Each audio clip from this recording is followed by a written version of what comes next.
La date du congrès extraordinaire de l'Union pour la démocratie et le progrès social, UDP, a été rendue publique dans une décision du 13 mars, signée par le secrétaire général, Jean-Marc Cabin, assurant l'intérim du président national de cette formation politique. Les travaux qui auront lieu du 30 au 31 mars vont permettre de choisir le successeur de Feu Etienne Tshisekedi Mulumba. Près de 160 000 $ pour le congrès. L'UDP avait initialement prévu de tenir son congrès le 26 février, avant que cette date soit finalement repoussée sine-die. Il avait été noté que l'UDP recherchait près de 160 000 $ pour l'organisation de ce congrès extraordinaire. Au cours d'une conférence de presse tenue à Kinshasa, Jean-Marc Cabin avait lancé un appel aux membres et aux autres sympathisants pour contribuer à l'organisation de ces assises.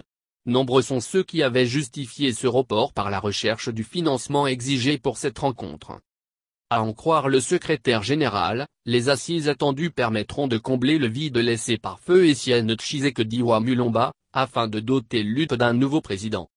Au moment où l'UDP revient sur ce congrès, des sources soutiennent que le vieux parti de l'opposition a finalement trouvé des moyens pour soutenir ses travaux.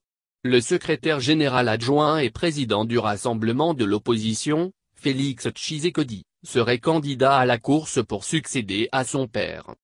En effet, depuis le décès de son président, Etienne Tshisekedi, le 1er février 2017, l'UDP n'a pas organisé sa succession. Les cadres du parti ont souhaité au départ que le corps de leur leader soit rapatrié et enterré en RDC, avant toute démarche dans le sens de lui trouver un successeur à la tête du parti.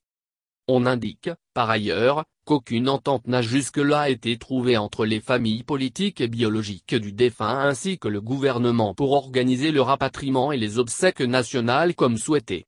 Plus d'un an après, le vieux parti de l'opposition a enfin décidé d'organiser la succession d'Etienne Tshisekedi, bien que son corps continue à traîner dans un funérarium en Belgique.